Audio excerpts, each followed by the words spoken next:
incredibly difficult. There's a lot of different things you've got to take into consideration. Inevitably, as a company scales, a product roadmap gets bigger. Getting new customers is really expensive. Keeping existing customers is hard, but it's cheaper. To get an existing customer back again, they've had to give you 50% off. So, it's already cost them 50% of a sale to get you back again, assuming you come back again. We all get excited about building a thing, but inevitably, you get to a point where the team is definitely not aligned with where the marketer is at or perhaps where the user is at. Start rough. Do a bad first draft of it. Just get the ideas down. Having something down is better than nothing. Welcome to the podcast.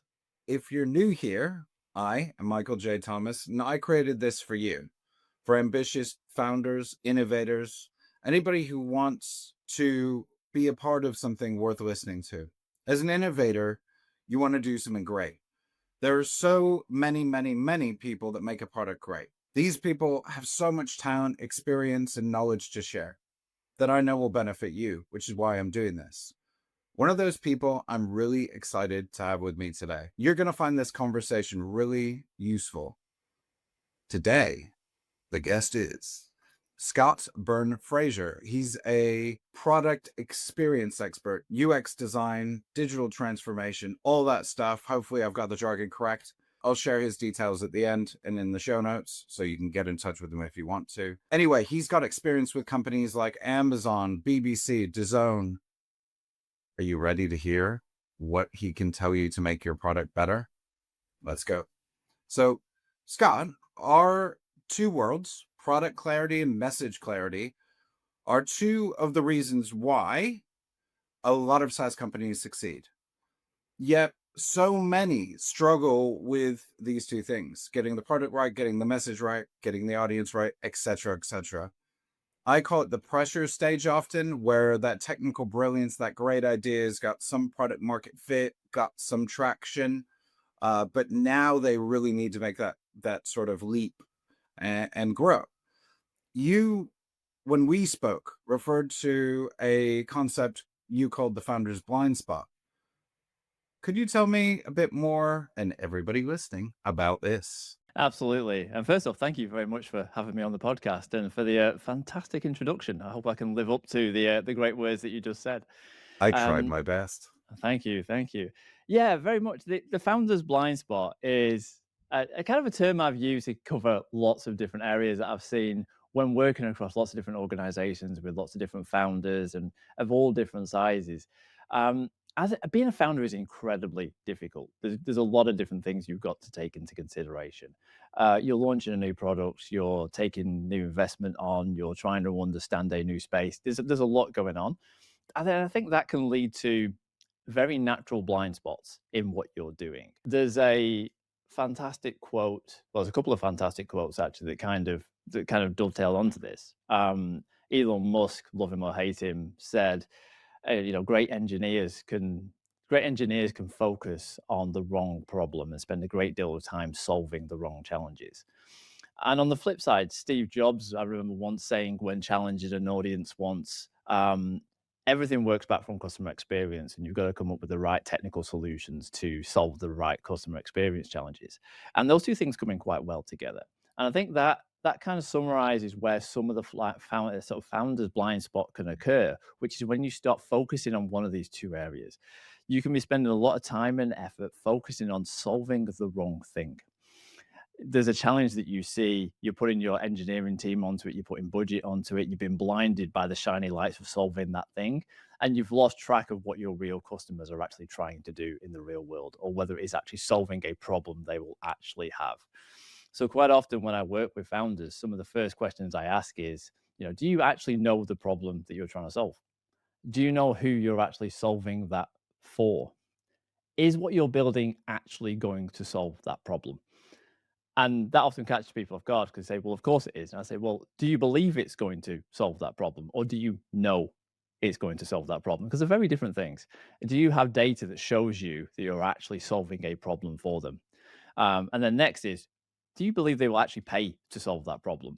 And many founders just haven't asked themselves those questions. They've been driving towards delivering something, but they've never asked those questions. And it becomes even more apparent when they start taking on board investment, when they start speaking to a wider group of shareholders, pressure starts coming from elsewhere. And it can really amplify this blind spot of they're so bought into their own vision, they forget to ask the questions that they started with on day one. Do you think part of that's to do with like fear of hearing the inevitable, that they are solving the wrong problem, or is it often something else that kind of hinders them from doing that? Because that's the great part of MVP building and getting things out there, isn't it? I think it can be. I think it can very much be either fear that the feedback is you're solving the wrong problem. Some founders are very open to it. They're like, actually prove me wrong. Give me give me the data that tells me otherwise. I think it becomes more challenging when they've taken on investment. So I know we both work in a space where we quite often work with organizations where they've taken on some initial seed investment. Maybe they're working towards a Series A. They've sold one dream and now they're trying to drive towards that dream. And it's one thing to admit to themselves that they were wrong, but it's a different thing to then have to put that into an email and do a shareholder update to tell you that you were wrong and you're having to change direction. So I think there's part of it is just fear that they will be told that they're wrong and they're going to have to put more effort into resolving the problem. And fear of just slowing down delivery. We were trying to fix this one thing and build this one thing. Now we're going to have to slow down and do something slightly different.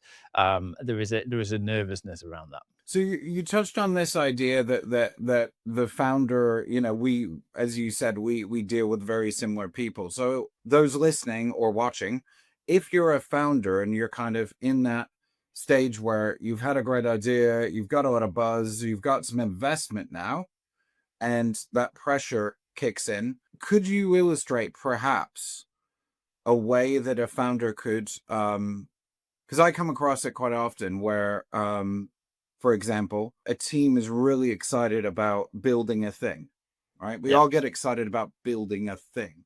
It's great fun Um, building a thing. Building a thing is fun. It Yeah. starts with Legos and scale electric, but inevitably, you get to a point where I guess the team is definitely not aligned with where the market is at, or perhaps where the user is at. If you were thrown into that situation with the founder, so founder, if you're listening, how would you help them pivot from kind of like feature building to focusing on the user better? Yeah, the first thing you always do is one, find out how mature the founder is in terms of thinking about outcome delivery. And when I say outcomes, I don't mean they built the thing. I mean they're looking towards changing behavior. So they're looking towards delivering a solution that changes the behavior in the user or the end customer. And how mature they are in terms of measuring that and working backwards from that. So to go back to the Steve Jobs quote, he's looking at how to create the best customer experience, and the focus on that. And in order to do that, you have to understand what behavior you're trying to shift in that end customer. So do they even understand what that is? Or are they just actually chasing to deliver the thing? Um, Once you understand that, you can start asking the right types of questions. So if you understand the outcome that you're trying to drive, and that outcome could be that you're trying to get people to watch a piece of video twice a week, or it could be, let's pick something quite simple like that. What type of experience are they focusing on there? Then what within their roadmap is working towards that particular outcome? And we can start to have honest conversations about where they're actually devoting their efforts on that type of work. And that starts materializing as, very simple full life understandings of the full life cycles of customer. You can start creating diagrams that explains where a customer will be in any given point in their journey. For user journey maps to understand, where a customer would be, at what stage of the product ownership of the product usage they're actually at, and then work backwards. So from understanding that, you can start to guide them and say, well, this is what you're currently building. This is the outcome you're trying to drive towards. Do these two things connect? Or is it just an assumption? Are we measuring that outcome currently? And do we have a good understanding of where our customers currently are? Now, if you've not launched your product yet, there's a degree of assumptions there. If you have, are you measuring it? So to use the example of, customers watching a piece of content a couple of times a week, do you know what content they're watching? Do you know how often they're watching it? Do you know what the likelihood is that they're going to watch a piece of content like that again the following week? Can you predict if they're going to stop using your product the following week? Because you need quite a bit of data to do that. When you start to have that understanding, when you start to have agreed on those outcomes and the measures for those outcomes, it starts to become really clear whether what you're building is driving people in the right direction. And I quite often see this aha moment where you get a team together and you've agreed on the outcome. This is what we want people to do. Is like, do we all agree this is what we want people to do? Fantastic. Does everybody agree to that? Yes. Why are we building that then? And you'll see people literally this penny drop moment of people go, we don't know, because it felt like the right thing to build, or we were putting this process in place because it felt like the right process to put in place. But once you've agreed that there's an outcome you're driving towards, that can often just fall to pieces, and it does create that kind of aha moment for a lot of people. For that founder who perhaps has got that bit of traction, got that funding, got going, just to summarize what you said, and I think I understand it, correct me if I'm wrong. The idea is kind of in my brain, I thought, well, past, present, future, right? So past, what have they done that demonstrates is in the user? What have they done that demonstrates that we are achieving that outcome? In the present, what are we doing now? And obviously into the future, you talked about in that example of watching video, thinking about how they're going to use it in the future. Are they going to watch it in the next 2 weeks, or how do we drive that behavior? Is that effectively what you're saying? If there's a simple, maybe I've oversimplified it a little, but the way you articulated that was really, really simple. And I think that's the thing. I think it is quite simple, and I think this is a surprise. I think a lot of founders, a lot of the teams that I work with, are normally quite surprised that some of it feels quite obvious when you actually sit down and do it. So when you actually sit down and say, what behavior do we want to see shift in our users? And let's use the video example again. Let's say, well, actually, we're seeing users watching one piece of content. We want them to watch two pieces of content. Well, do we understand the motivations for them to watch a piece of content? Well, yes, it has to be something they're interested in. You start unpicking it. It's all obvious stuff. And everyone in the room goes, this is obvious stuff. And then you say, well, the features on the roadmap that we're working towards, are they working towards that? The marketing we're doing, is it giving the right communications working towards that piece? None of it feels complicated when you have that conversation. I think the surprising thing is often people just haven't had that conversation in that right frame. They've been looking at the delivery of the thing, of the shiny thing, the communication of the thing, or the putting together of the process. But I've very rarely sat down and said, well, actually, the behavior we want to shift is X, Y, Z. Do we agree on that? Yes.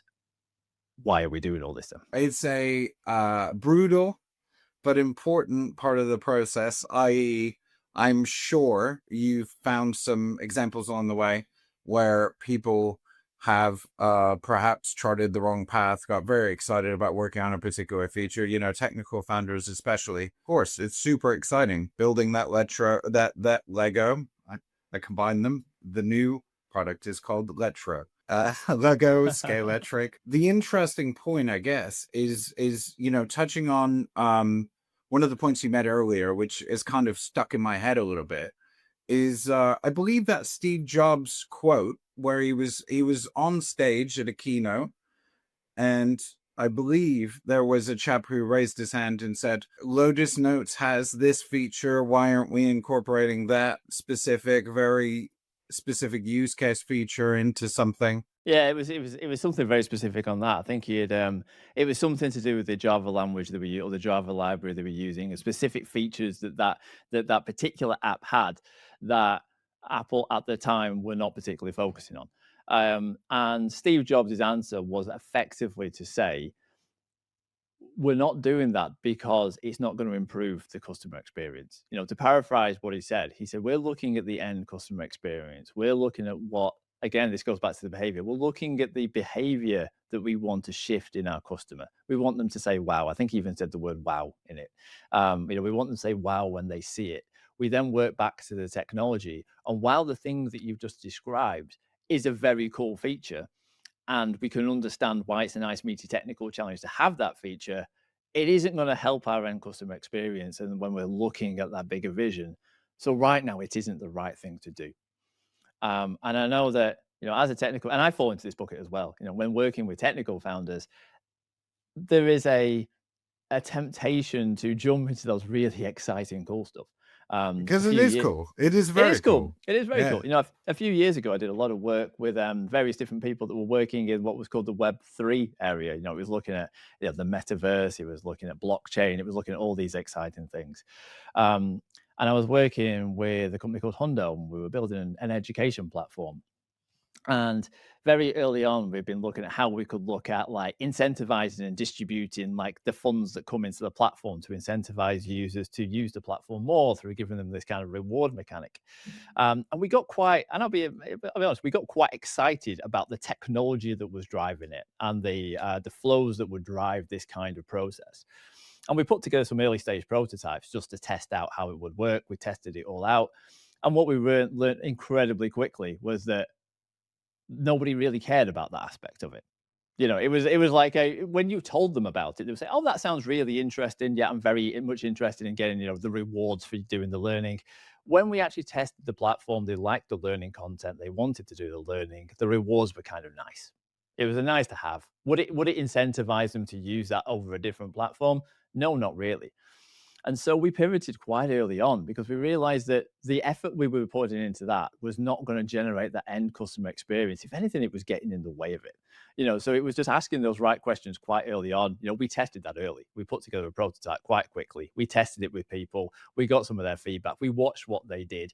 When we told them about it, they said it was really interesting and cool. When they actually used it, they didn't care. And it was like, okay, great. We need to park that. Put ego aside, let's park that, no matter how cool the technology is. Actually, you just made me randomly think of years ago. There was and there may actually be one now, a browser that the aim was to reward users as they used it Yeah. with some sort of currency that could then be converted into cash. It's not, no, DuckDuckGo is fully private, but It was there's Brave. another one. Does Brave reward you? It did. I don't know if it still does, but it did. Yeah, so it's, again, I find with a lot of those things, and my assumption is that probably people didn't really understand how A turned into B. A bit like people are still confused by cashback cards, Avias cards for credit cards and whatever. There's kind of a confusing Yeah. mechanic there that might hinder things. And whilst a great idea might seem like a great idea, you probably saved yourselves years of time obsessing about this idea by just sitting down and getting real feedback.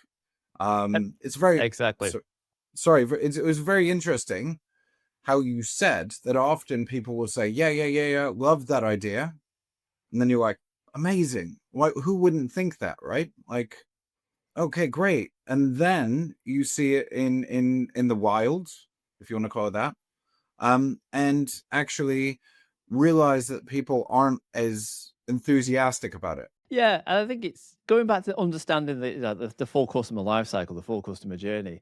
It's understanding that those kind of things are beneficial, but at the right point of a journey and at the right point of a customer's experience of your products. Not to go too deep into this subject, but things like points mechanics and things like reward mechanics do work when you have a customer base that is quite mature and has been using your platform for a while, and it's a way of maintaining that. It's a way of retaining that customer when there's potential competition coming. So using the example of, in the UK, you have like Tesco's club card points, or every supermarket has club card points. The reason why they have those is because it might tempt you to shop slightly more at their store than it does at other stores when you're already shopping there. But it's not to get you through the door in the first place.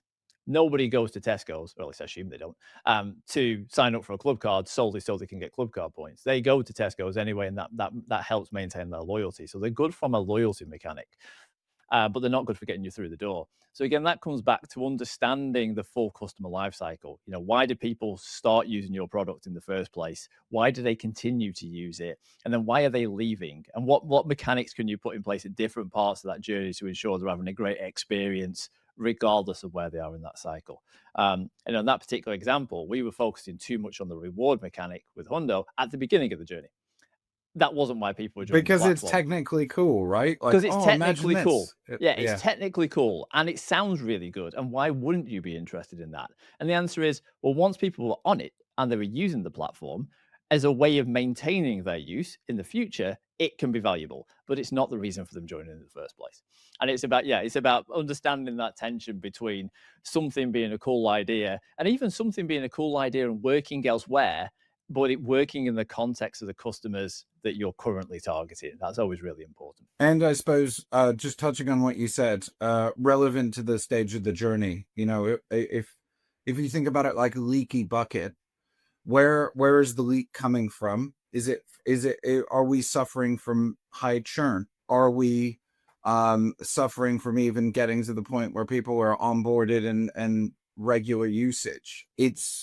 Assumptions are kind of a killer. I mean, the feeling when you talk to a founder where there's a feeling that they've made assumptions, and this could be essentially traction mixed with a confusion over like value. To that point, you and I had sorry to use an American phrase, whenever I speak to my American clients, I get a point for saying, to your point. You have a brilliant story about this from launching DAZN in Japan versus Germany, and how a unexpected outcome, although a little humorous, is a great tale. Do you mind sharing? Yeah, absolutely, absolutely. I think it's a great story. So for those that are listening, DAZN is a streaming service. It's a sports streaming service, so it shows sports content. And certainly within the UK, when we first built it, it was one of the first Netflix-like sports streaming services out there that was predominantly for that. It's an English company, but we launched in Germany and Japan first, two very, very different markets. So we're an English company building in England for a Japanese and for a German market. We had a lot of assumptions going in around how people would use the product, around how the messaging would work, what would resonate. And for pure logistical reasons, we'd done a lot of our early testing in the UK and in Germany because they are significantly closer. And we built a UI and it was super slick, and it was testing really well in the UK. We had this metric that we used to track when we were testing, which was the speed to wow, which was how quickly we could get a user testing participant to say wow when they started using the products. And it was super quick. People would start using it, just lean forward and say, oh wow, this is super cool. Where do I sign up? And that was a sign to us that this was going to do quite well. We were testing in Germany, we were getting similar types of results. We took it over to Germany. We took it over to Japan. And the Japanese market, we had a marketing team out there that have been doing market research. We had some good partnerships that were in place. In fact, DAZN launched with a partnership with Docomo, which is one of the biggest telcos over there. So we knew it was a solid market, and we tested the UI for the very first time. And we went in with this assumption and expectation that we would get the same reaction as we did in England and Germany, that everyone would love it. And what we got was lots of quizzical faces and people looking slightly skeptical about it.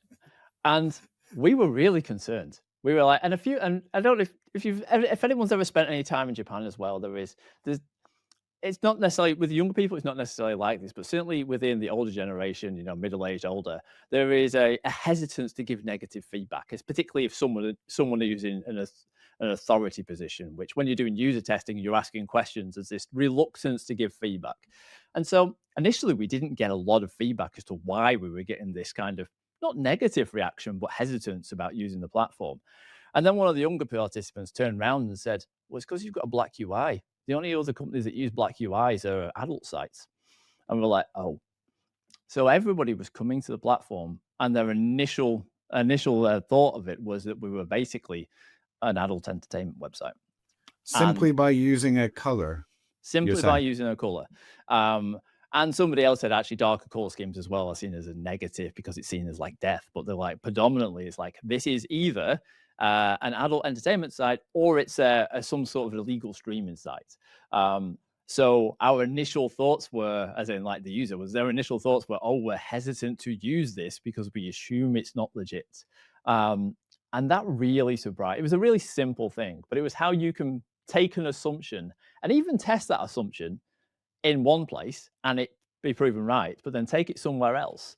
That our assumption being we've got a slick UI, everybody will find the messaging really clear, everybody will then be drawn to the product, was flipped on its head straight away when we learned that actually the way that we were using the fonts, the way that we were using the core scheme, some very basic stuff, was actually putting people off clicking through because they assumed they would get something dodgy.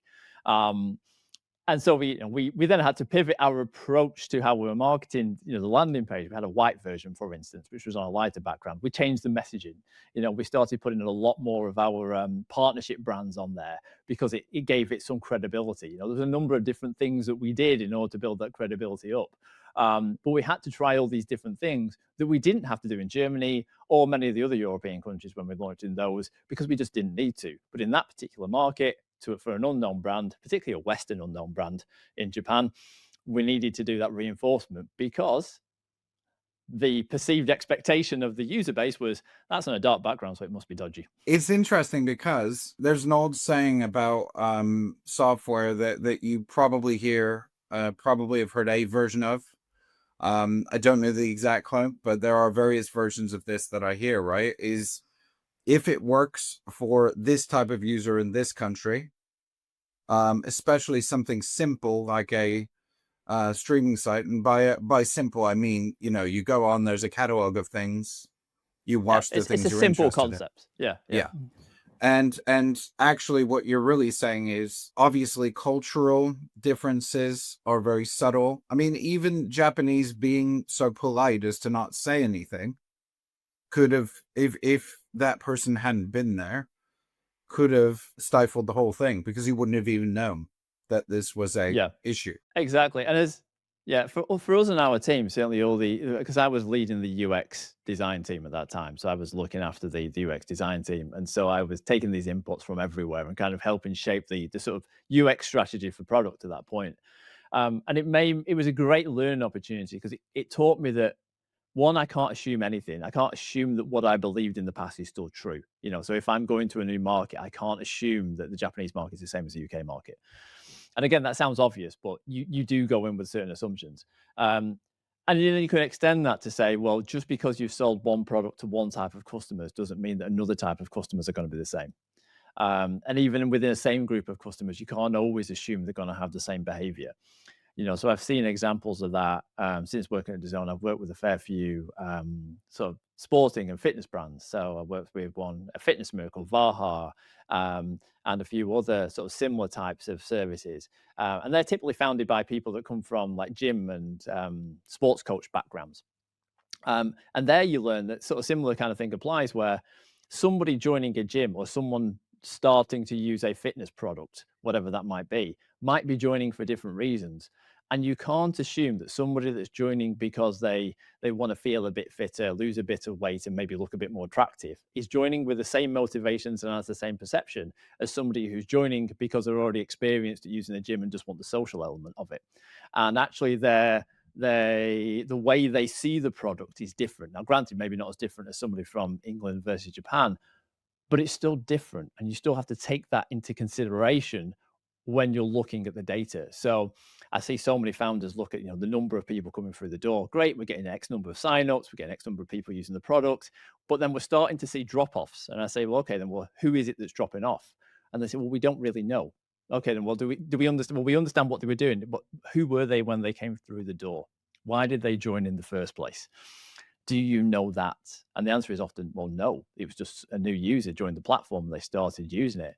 But you have to understand that context. One is to test your assumptions with them.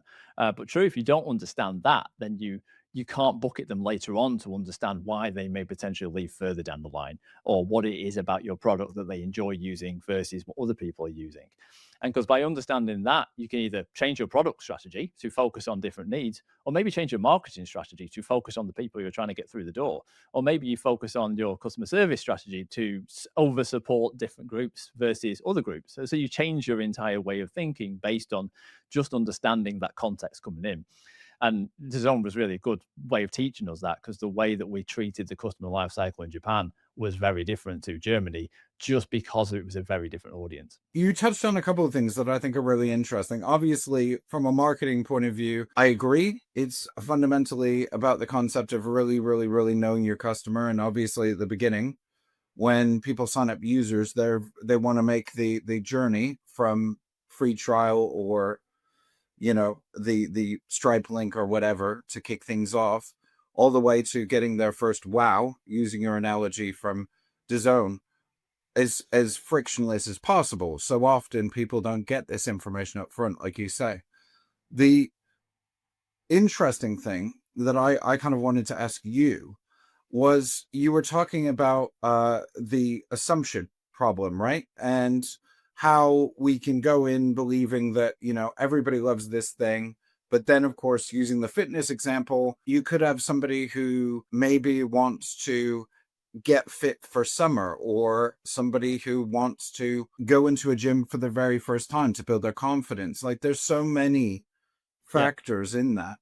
How do you strike a balance from a product point of view between trying to create something that appeals to a majority of people, in the case of, launching DAZN, which effectively, if you're either into sport A, B, and C or not, and that's kind of a relevant starting point, versus, I suppose, thinking about health and fitness, you could have your beginner, your intermediate, your advanced. The advanced person never wants to be shown around the gym. They know all the equipment. It seems obvious.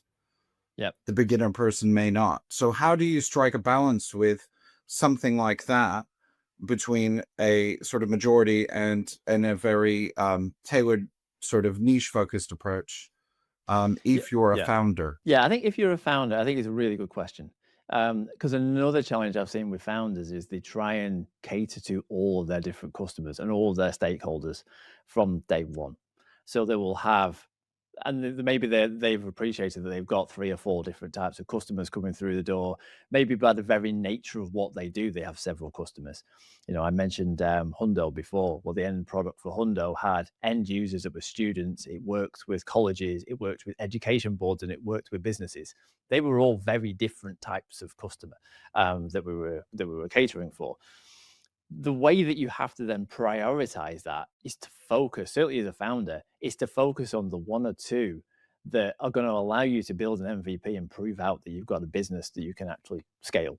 Um, and again, something to do as a founder is it's not always the easy one to target. So, getting people through the door, for instance, might be the easy one. If you're building an education platform or a fitness platform or a gym, getting people through the door feels like the obvious thing to do.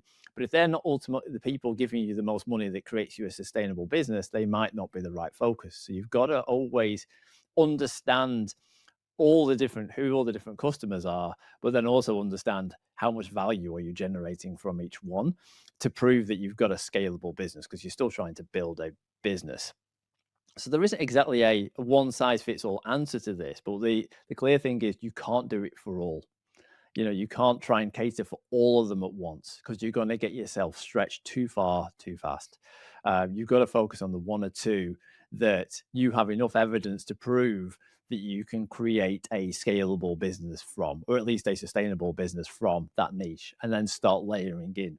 So to stretch the gym analogy a bit further, it could be that people that have previously been to a gym are a low hanging fruit. They're easy to get through the door, but they're also, maybe they can bounce really easily as well, because they'll come, they've got a particular goal in mind, they don't need much support, they go again.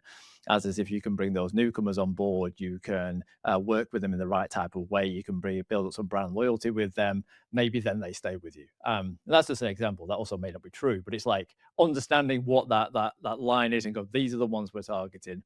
We've got data to prove that these ones are going to be the ones that generate the most lifetime value for us. Hard to predict when you're a founder, but you've got the assumption that they are, and then you've got the right mechanisms in place to assess whether that is true as you launch the business. And then, so final point is, try not to get distracted by the other users as you go along. And this is a really hard point. If you're catering to 1 or 2 types of customers and you have 3 or 4, those 3 or 4 you're not meeting all their needs. you've got to find the right moment to meet their needs. Otherwise, you could stretch yourself too thin too soon, and that leads to all sorts of trouble. The bit I was about to jump in on and ask you, for those not watching, I think Scott could see that I was quite excited and wanted to ask a question, which is why you apologize. You talked about this concept of stakeholders, right? I've seen Yeah, this personally within my own marketing business where Keep or Infusionsoft lost touch with their partners. The partner network was kind of the marketing agency partners sat under Keep. They were kind of the frontline people dealing with customers on a much more one-to-one level than they ever could at scale. A bit like how agencies work with Google, because they can build those relationships and really understand the customer. Inevitably, as a company scales, it's so much harder. So the founder could sit down with their best customers, right, and really listen to the feedback. But inevitably, as a company scales, you know where I'm going with this. A product roadmap gets bigger. Things are constantly changing, and maybe there's even investor pressure where they yeah, demand speed. yeah. In your mind, from a product point of view, how does a founder balance the need for fast execution against patience of, a bigger vision? Yeah. Um, when they've obviously got to balance that idea of long-term value, churn, lifetime customer value. They've got all of these things going on. How do they stay connected from a product perspective when, as you scale, you get more distant inevitably? I think that is a really good question, and I think that impacts to any founders out there. Every single founder I've known who's been through that growth journey, who's scaled their business, has had this conversation at some point during that journey, either when they brought someone like ourselves in to support or internally. There becomes this point when the founder or the founders or the leadership team, their attention gets stretched, and where they're focusing their attention get stretched to the point where they can no longer know the detail anymore, and they get pulled away from some of this what was core information, which can lead to some of those blind spots we talked about before, where they're relying on assumption because it's all they actually know is assumption. I think some of the ways that you can tackle that, certainly as you're growing your business, is going back to what we talked about before with focusing on outcomes. So outcomes are unlikely to change, or at least they will change when you get more information. But if you know there's a certain type of behavior you're trying to drive, we want to get people through the door to exercise 3 times a week. We want them to watch 2 shows on our streaming service each week. We want them to, we've got a project management system and we want them to add 3 tickets a month, whatever it might be. But we've got a behavior that we're trying to drive, and we've got a way of measuring that behavior that we're trying to drive. Use that to align all the different functions of your business. So customer service, operations, finance, product, tech, UX, people on the shop floor, whoever it might be, are all aligned around that outcome. And then measure those outcomes and ensure that there's super amounts of transparency with those measures, so that you as a leader can see those. You might not necessarily know what's underneath it, but you can see what's impacting it. So you can see the different behaviors, the measures that sit under that behaviors, and then have an easy mechanism to be able to find out and dig into what's actually driving it a bit more. Um, and the reason why I think that's incredibly important is it means you don't have to know the detail of what a product team is necessarily doing, because you can see the impacts of what the collective business is doing. And everybody should be aligned. When you need to, you can then dig into the detail, but it gives you that high level view. And it's more useful than just seeing a KPI of retention or of numbers of people through the door. So if I see retention figures from a business perspective, if I know that I've got churn and 12% of my customers are churning each month, big red flag going. 12% of my customers, why are they leaving? Was it a customer service problem? Is it a product problem? Is it a new product on the market? Is it summer and nobody actually uses our products in summer because they're all going out for a run? I don't know. As if you know there's a team of people who are solely responsible for driving behaviors in that particular space that is connected to that, then you can have a conversation with that team as across all those different areas. And I think that's really important, is to always focus on the outcomes, because that scales better than focusing on what's on the roadmap, focusing on delivery, focusing on the things underneath it. It's not that they're not important. It's just that as a leader, you should be concerned about the outcomes that your organization is driving. Not sure if that answered the question. Yeah, it does. I thought I'd make sure that I fully understood it, and for you listening, for me, what I took from what you said is, look, inevitably, as we scale, as we grow, I'm a founder. I'm going to get pulled in 50 different directions instead of Yeah. 2 or 10 Yeah. or whatever, right? And what you're talking about is the idea of almost having a dashboard, whether in real life or not, some sort of way of looking at what is the outcome and what is the impact. And impact meaning being close to the customer. So when you talked about the shop floor, it's a great mental way of thinking about this. It's different, obviously, in software for the most part, but the idea who's closest to the customer, and how are we measuring impact, and keeping true to that sort of outcome we're trying to drive. Yeah, and I think you've articulated that really well, because that notion of You distance from taught the me well. customer. Thank you. Yeah, that notion of like distance from customer, it comes up time and time again. If you're measuring outcomes, then you're measuring an action that a customer's taking.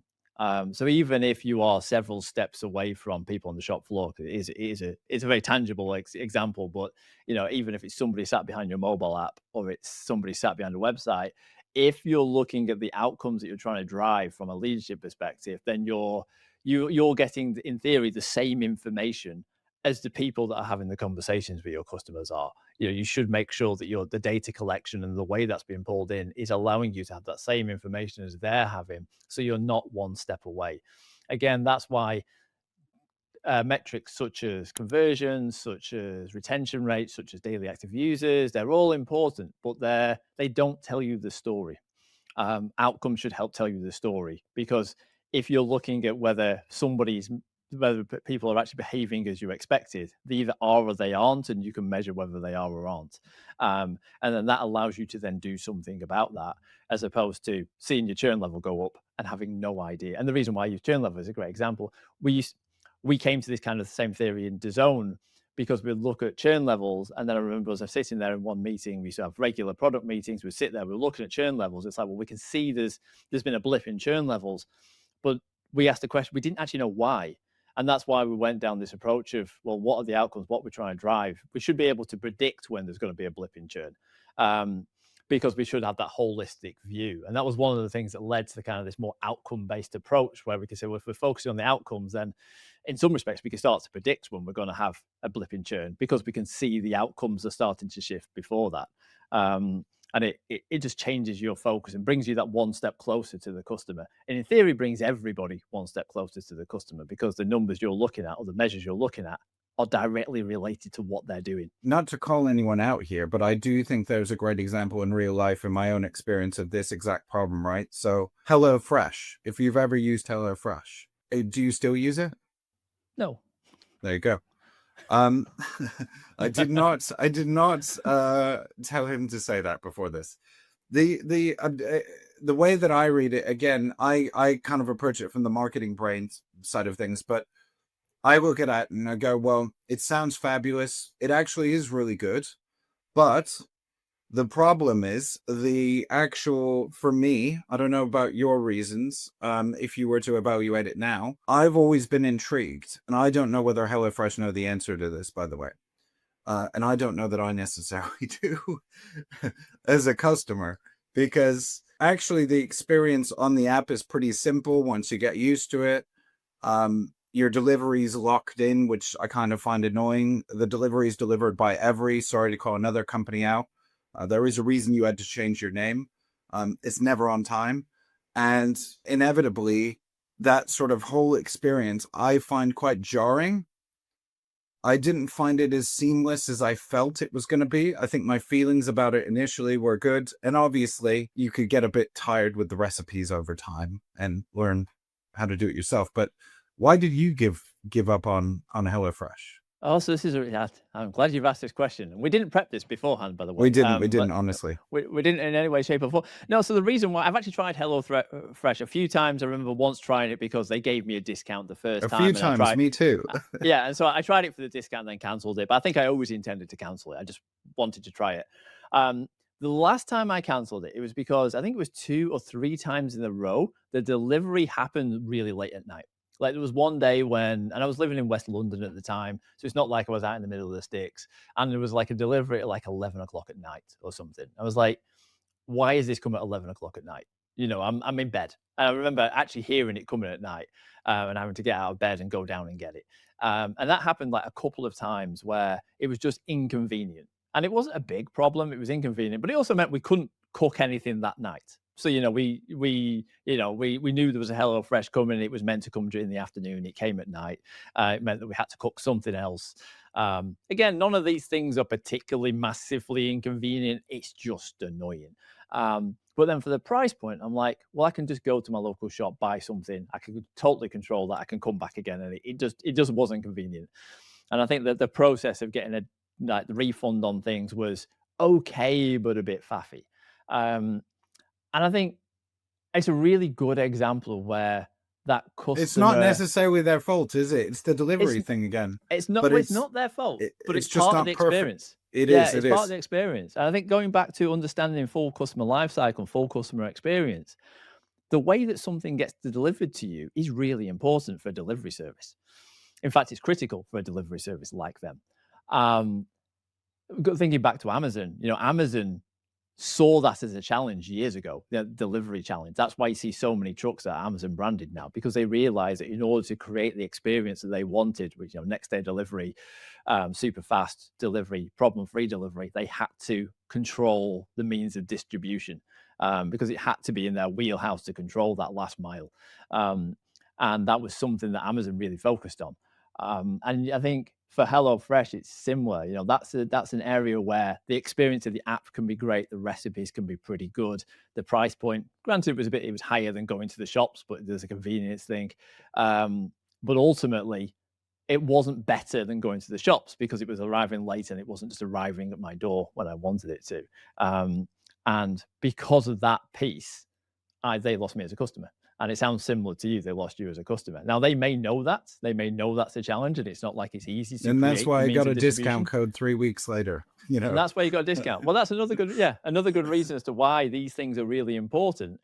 Is that getting new customers is really expensive.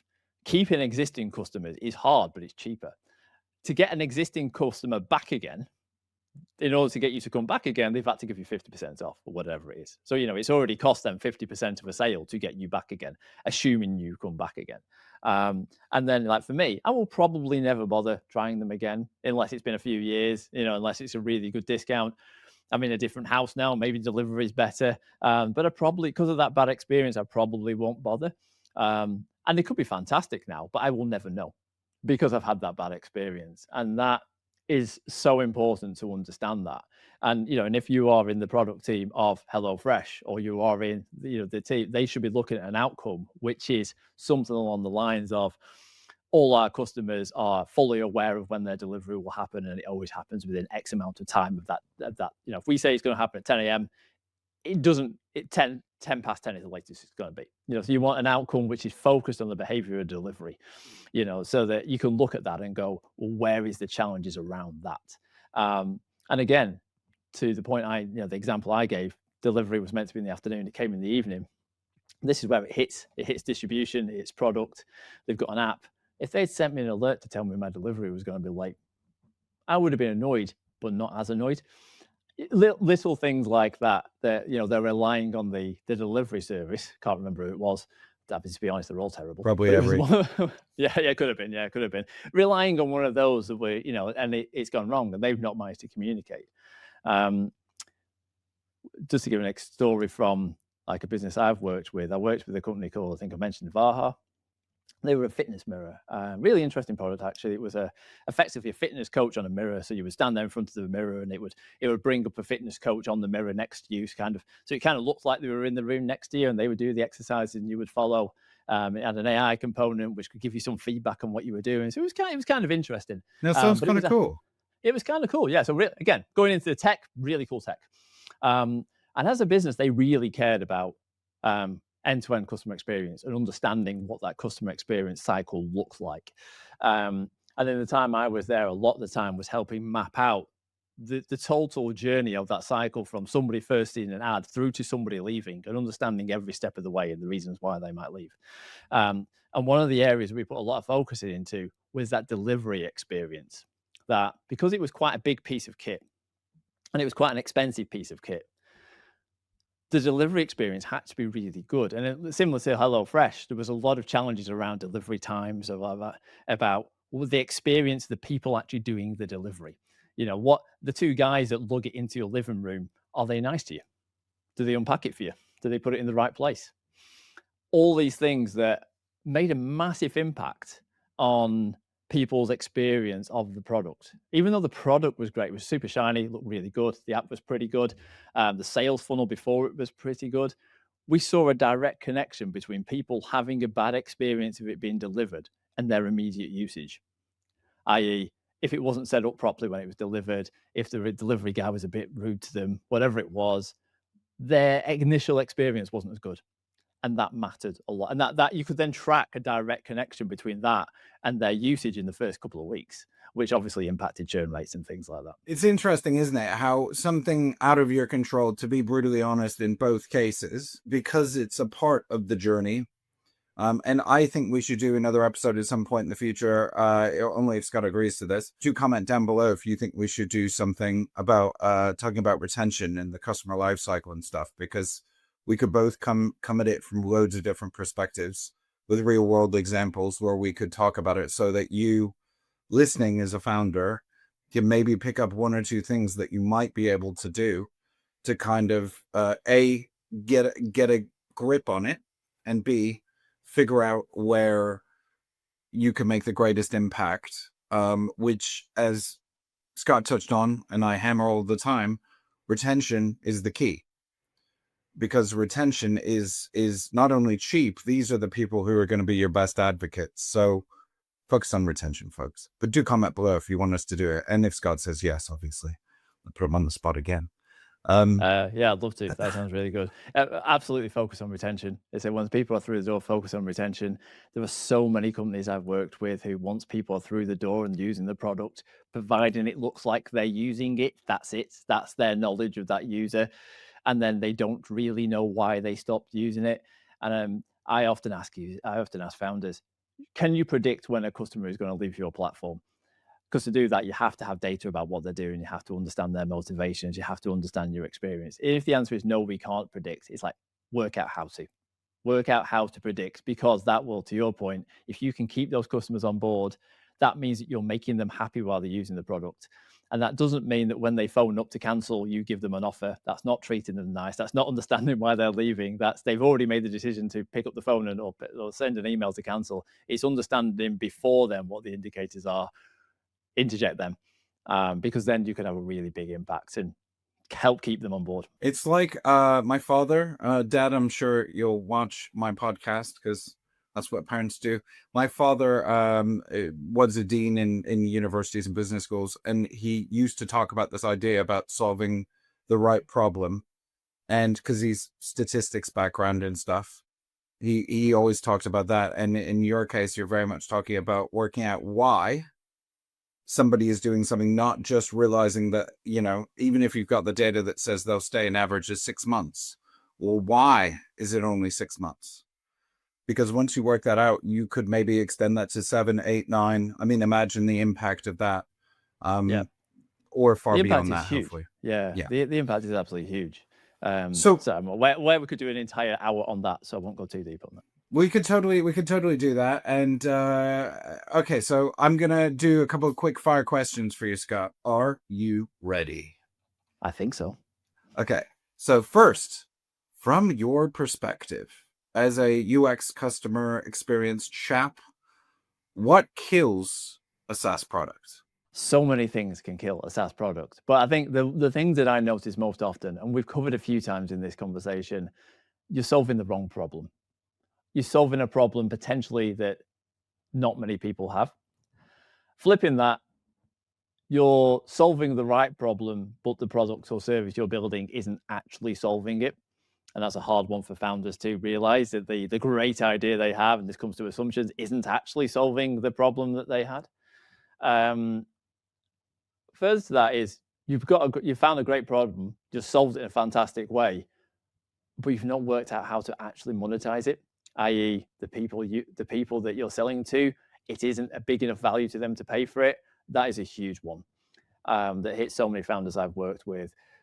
Great problem, solid problem, great product, can't work out how to make money from it. And I think going back to the final one is, you don't understand your full customer lifecycle, which I've kind of basted on the head a few times. You don't understand your customer lifecycle, which means you don't understand whether your product is solving the problem to the degree you thought it would. So you don't understand whether you're going to have retention. That can kill a product. Fantastic. And I actually, something escaped my brain there that I was going to say, but I'm sure it'll come to me. Okay, so flipping on its head, what are the 3 things that the levers they can pull to make sure their SaaS is successful? I'm sure they're very much the antithesis to what you said about the failure, but maybe if you could throw 3 practical things they could look at to drive that success. Yeah, 3 practical things. Number 1, map out your full customer's lifecycle. Draw it on a whiteboard, put Post-it notes, write it on a piece of paper, whatever you want, but map that out. Understand all the different points, understand all the points where they'll drop off. Ensure that you have a strong feedback loop. So for each of those points that you've just drawn, ensure you're collecting some information on each one that is useful, and that you've got a feedback loop that makes sure that the people that can do something about it see that data, and see that data fast enough to be able to change something quick enough for it to matter. Do those things and you'll start to have a massive difference. And I guess the final one is, learn what to say no to. So if you take on those first 2 points, you're going to get a lot of information. Learn within your business which are the things you can ignore, or at least put on the backlog for later, that aren't going to have the same impact as the things that will add true value. That's probably the hardest, is understand where the value is and the things that you have to say no to for your business. My favorite of the things you said just there was talking about the idea of drawing the customer journey on a map. Yeah. Now, when you say that, are you suggesting that our listeners, the founders, get everybody on board who might touch on those points? For example, if the customer's journey begins with a phone call, I don't know why it would, but it doesn't matter, begins with a phone call, are we getting the person who would make that phone call in to kind of explain how that all works first?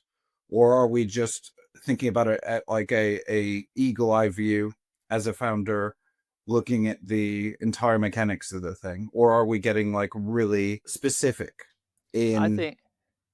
Yeah, go ahead. I mean, to start with, I like to keep things really simple to start with. If you're a founder, you're sat here right now, you're listening to it, pick up a piece of paper, and based on your understanding of your business, literally draw out where what you think your customer life cycle is. When they pick up that phone and make that call, if that's how they're doing it. When they get the product through the door. Old school business. Yeah, when they download the app, when they see an ad, when they use it for the first time, when they've used it for the 10th time, when they've used it for the 100th time. Put all those things in. When they decide they want to cancel, when there's something going on in their life. Write down everything you know about that. That gives you it's an assumed one, because presumably you don't understand every bit of it to that detail. Then to your point, to each of those areas, you can then go to, well, who actually owns this bit? Who is the person getting phoned? Speak to that person and find out the details. Sanity check that map is right with your team, and ensure, just correct it. But don't overthink it. Start rough. Do a bad first draft of it. Just get the ideas down. Go to the people involved and say, does this look right? And then they'll go, oh no, that bit's wrong, that bit's right, that bit's wrong. And then refine. Having something down is better than nothing. Agreed. I think I often say a good thing is better than nothing always. And I love what you said there, because you were talking about the idea that they might actually realize in that drawing that map out that nobody owns a big part of that process. Quite possibly. It might be they don't know who owns that bit, or nobody owns that bit, or they go round and it turns out that the other thing I've seen is people will do that, speak to their team, and it turns out what they thought was the end to end really isn't. because everybody has a slightly different view, and that can be fascinating. Honestly, you can run a workshop where you bring everyone together, look at that map, 10 different people look at it and go, that's not right. And then you realize they all have 10 different views of it. That alone is useful just for aligning everybody around what they think it is, and then you can start to talk about what it should be. It's very similar to a point at which I'm often brought in, is that idea that like they've grown and grown and grown, and the message that they're putting out there is nowhere in any way similar to what they're delivering or what their end user wants, and they lose that soul. And what you're talking about right there, and sitting down with teams and really understanding, well, how does this all fit together? That is one great way to find the soul of what your technical side is working on and understanding, and the mechanics of it all. Obviously, our biggest joint value is looking at these things for the ambitious founder and helping them through that. I obviously get it from a marketing point of view, and you from a product point of view. This is kind of once you figure out that clarity, both from a marketing point of view, the right people, the right message, and something that they really care about, right? And then you make sure that they focus on the outcome and the impact throughout the entire product and customer experience. And to that point, if you could give a founder in Series A a single non-negotiable rule that guarantees a better product experience, what would that one rule, sorry. Really good question. I think the one golden rule that I would give to that founder with the Series A, I'm kind of torn on two, which makes this kind of tricky. But it must be one. I'll give one. I'll just bang the same drum again. Will be ensure that you've understood that customer lifecycle, as we've just discussed. Ensure that you understand the customer lifecycle at each point and the outcomes you're trying to drive at each point of that lifecycle. Do that, number one. Number two would be ensure that you've understood what you said no to. I was like, he's gonna sneak it in. It's gonna the other one is learn what to say no to would be the second one. But that's good life advice, not just business advice. Aligned with the time I lost most of my hair, I realized that I need to say no more to things. So I totally get it. Obviously, thank you, Scott, for being on the podcast. We are building a community of experts for you, the founder. Join us. Do subscribe if you're on YouTube or Spotify or Apple or wherever you listen. Before I go, and I genuinely hope you found this useful, listener, friend, what's one question you would like to ask the next guest on the show without knowing who the hell they are? The one question I would ask to the next guest, and this is based on the fact that I've done a lot of work with younger people who are starting off in their career.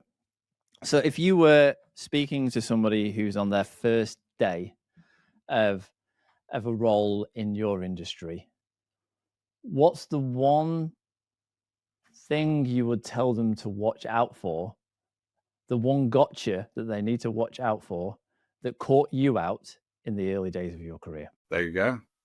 Give that sage advice, people. So yes, I will randomly, I'm shuffling it like a deck. They're all going to go into a deck and may shoot out at some point. So your question will be thrown to somebody at some point in the future.